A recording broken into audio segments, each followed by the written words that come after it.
Assalamualaikum warahmatullahi wabarakatuh. Perkenalkan, kami dari kelompok 9 kelas A Pendidikan Ekonomi Angkatan 19 Universitas Negeri Yogyakarta. Pada kesempatan kali ini, kami ingin mempresentasikan hasil diskusi kami mengenai penyediaan layanan kesehatan dan pendidikan. Nah, untuk memenuhi mata kuliah ekonomi publik yang diampu oleh Pak Bambang Suprayitno, SE MSc.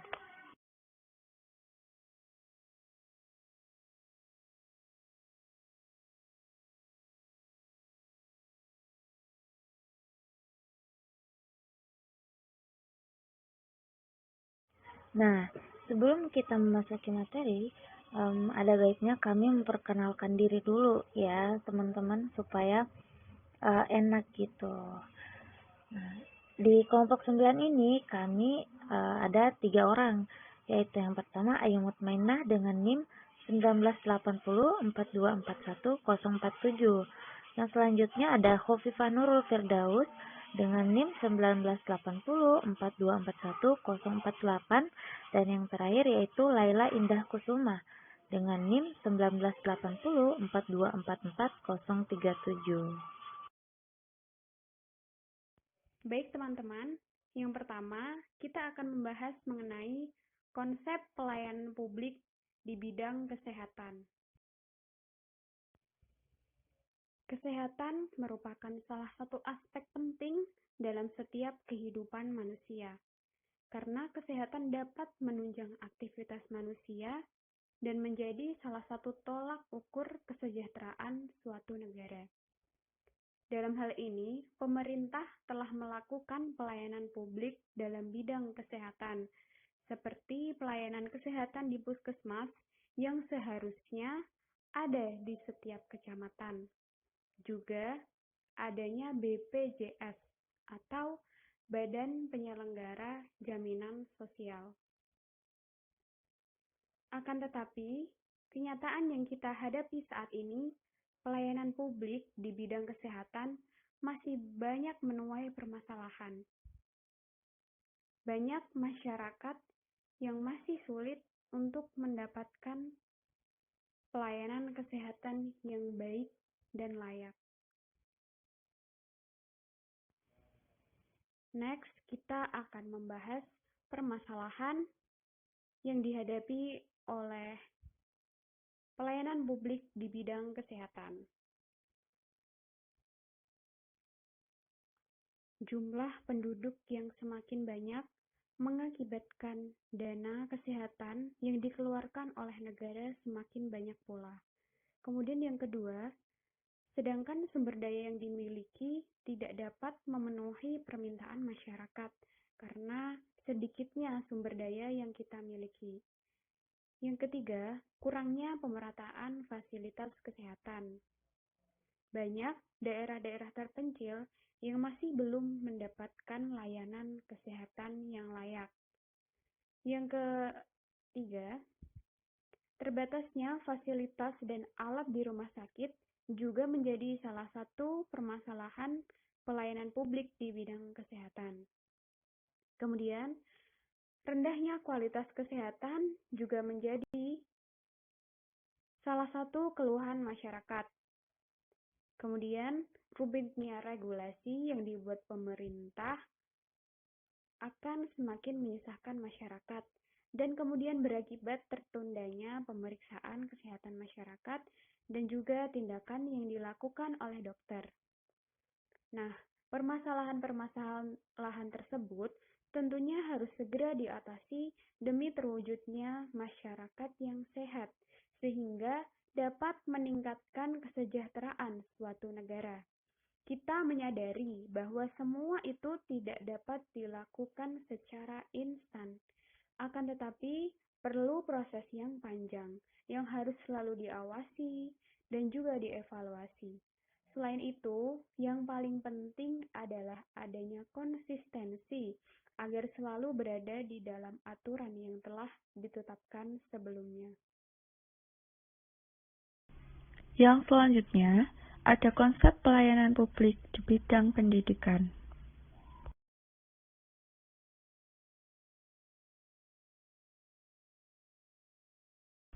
Terdapat 5 sistem pelayanan publik di bidang pendidikan. Yang pertama, yaitu ada sistem penyaluran peserta didik warga negara Indonesia dari luar negeri. Yang kedua, sistem izin belajar peserta didik warga negara asing. Yang ketiga, sistem penyetaraan ijazah sekolah. Yang keempat, sistem program Indonesia Pintar. Dan yang terakhir atau yang kelima, yaitu sistem Takola.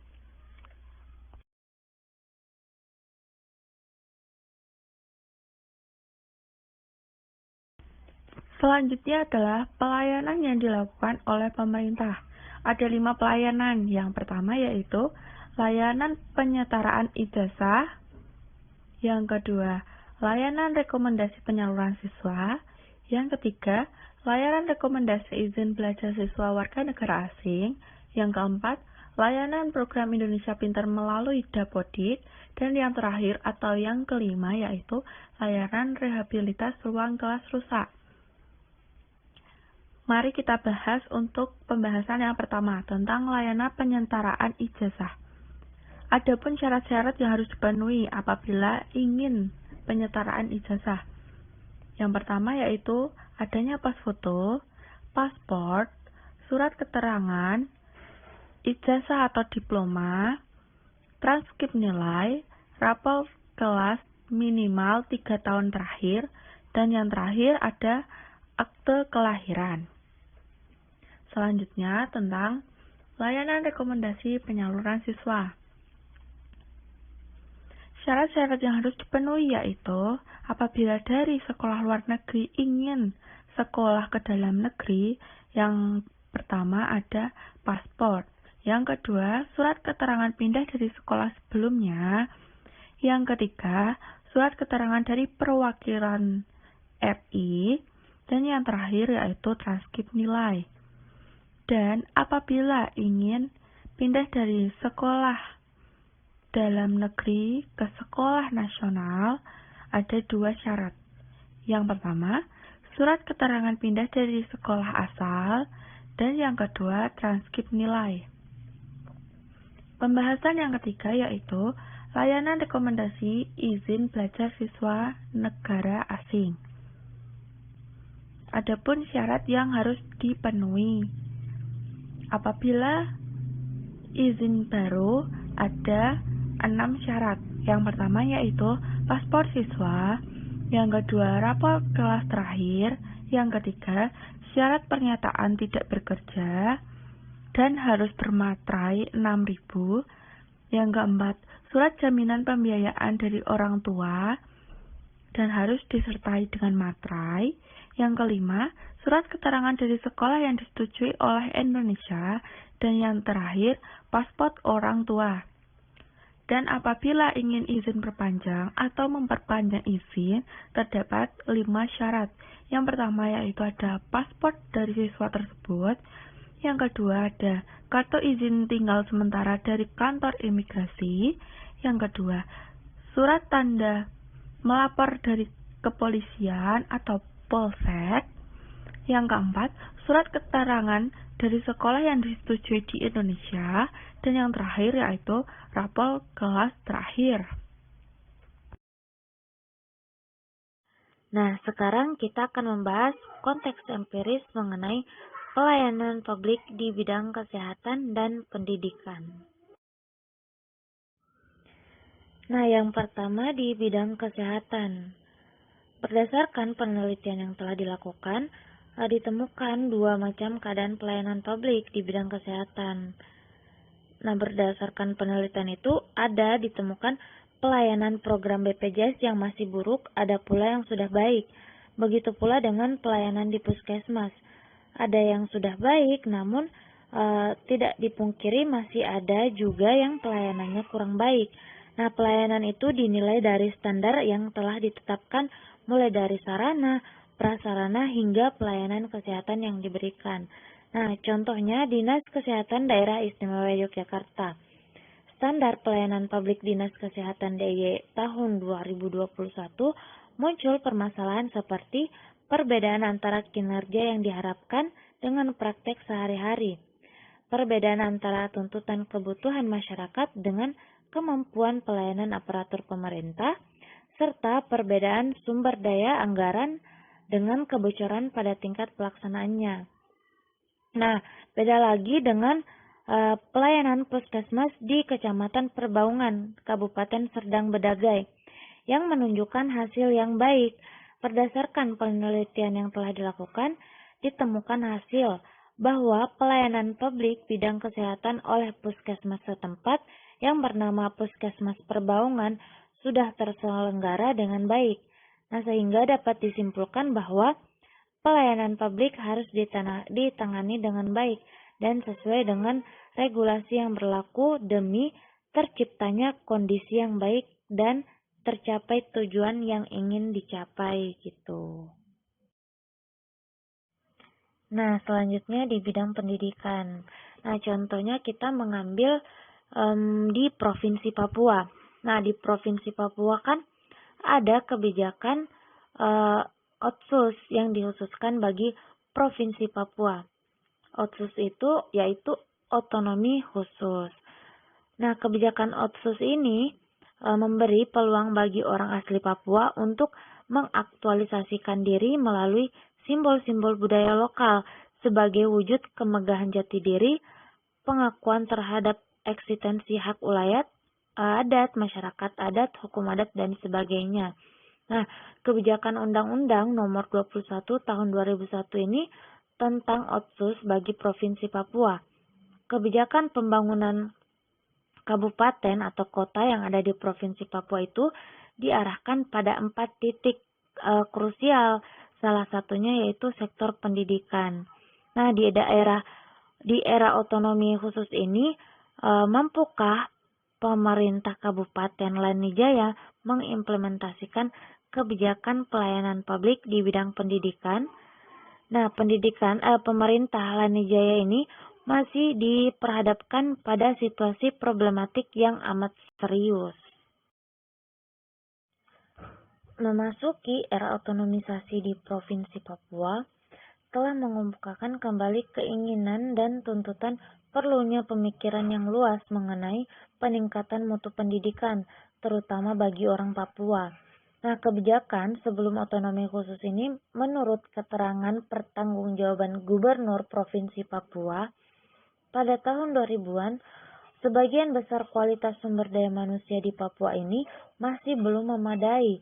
Lebih dari 79,4% penduduk usia produktif, yaitu 15 tahun ke atas, masih berpendidikan SLTP ke bawah.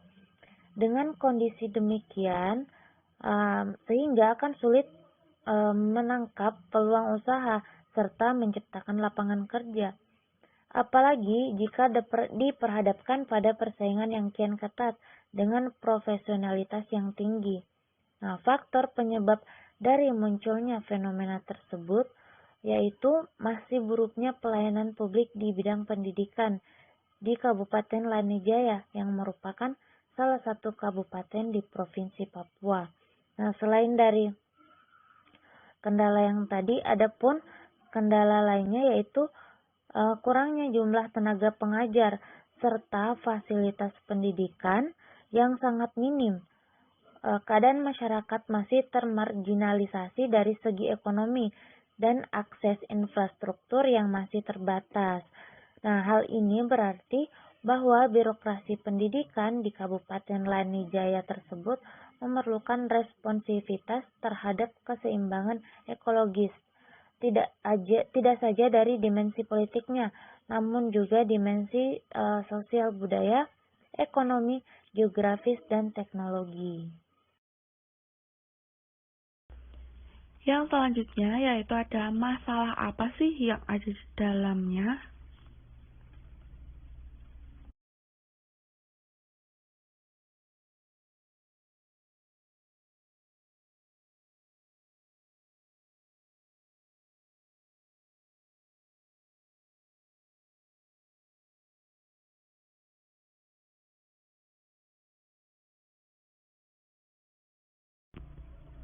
Yang pertama ada masalah kesehatan.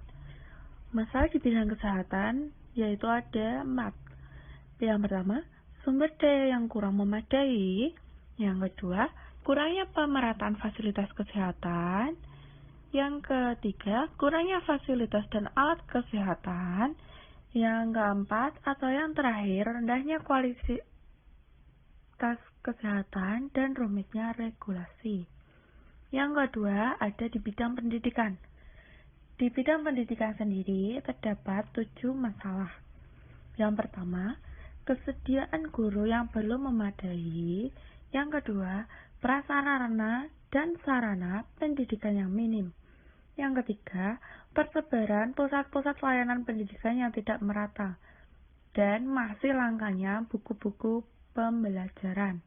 Yang keempat, tidak menyatunya visi misi pendidikan yang dicita-citakan atau yang ingin dicapai.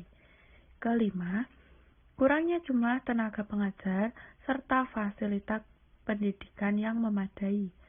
Yang keenam, masyarakat masih termarginalisasi dari segi ekonomi dan akses infrastruktur yang terbatas. Yang selanjutnya ada solusi apa yang terjadi selama ini.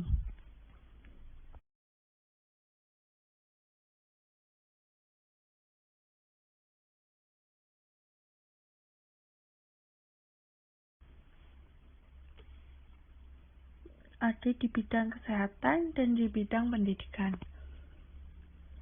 Solusi yang dapat disampaikan oleh kelompok kita dalam bidang kesehatan yaitu upaya pemerintah menyiasati masalah dengan menerapkan prinsip gotong royong melalui program jaminan kesehatan nasional atau disebut juga dengan JKN.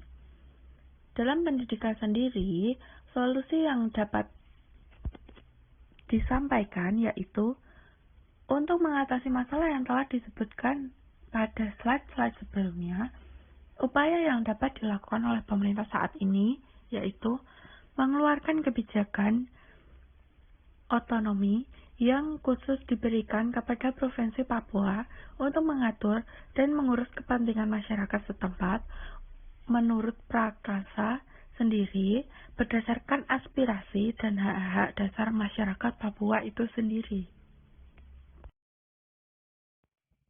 Selanjutnya adalah analisis yang dikaitkan dengan konsep. Pada bidang kesehatan, menurut kelompok kami, solusi yang tersedia itu sudah cukup bagus. Akan tetapi, kurangnya pemahaman dari masyarakat dan kurangnya sosialisasi akan menyebabkan terhambatnya terciptanya solusi tersebut. Kemudian, pada bidang pendidikan, dengan adanya Undang-Undang Otsus tersebut merupakan salah satu solusi untuk mengatasi permasalahan yang ada, namun kenyataannya belum memperlihatkan hasil yang nyata. Terjadinya beberapa persoalan yaitu seperti kelaparan di Yahukimo, konflik yang terus terjadi sampai saat ini, penanganan pemerintah melalui aparat keamanan yang masih represif, belum membaiknya kondisi kehidupan ekonomi masyarakat menjadi indikasi penting bahwa implementasi Undang-Undang Otonomi Khusus belum maksimal diimplementasikan. Kita mulai solusi pada bidang kesehatan. Nah, kita memberikan solusi bahwa seharusnya itu mengubah pola pikir masyarakat, menjadikan masyarakat menjadi lebih tertib terhadap peraturan, dan juga peka terhadap perubahan. Pemerintah juga harus memperbaiki sistem yang berlaku, mendidik para pelayan publik untuk senantiasa menjadi pelayan yang berhati baik, jujur, dan juga taat terhadap peraturan. Akan tetapi tetap harus luas atau tidak kaku.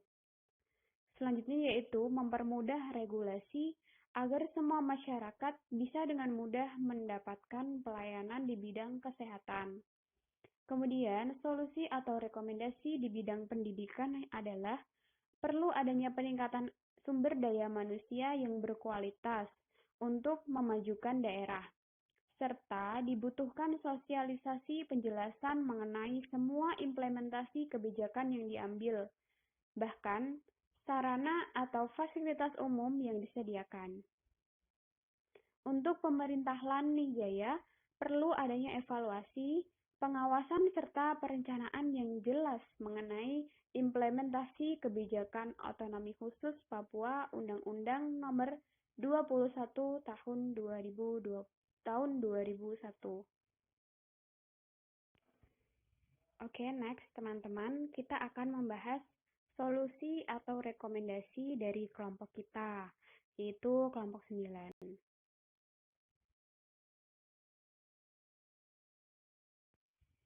Nah, berakhir sudah materi yang telah disampaikan oleh kelompok kami atau dari kelompok 9 mengenai pelayanan publik di bidang kesehatan dan pendidikan. Semoga apa yang telah kami sampaikan dapat bermanfaat bagi teman-teman semua. Apabila ada kesalahan atau kekurangan, kami dari kelompok 9 memohon maaf yang sebesar-besarnya. Terima kasih atas perhatiannya. Wassalamualaikum warahmatullahi wabarakatuh.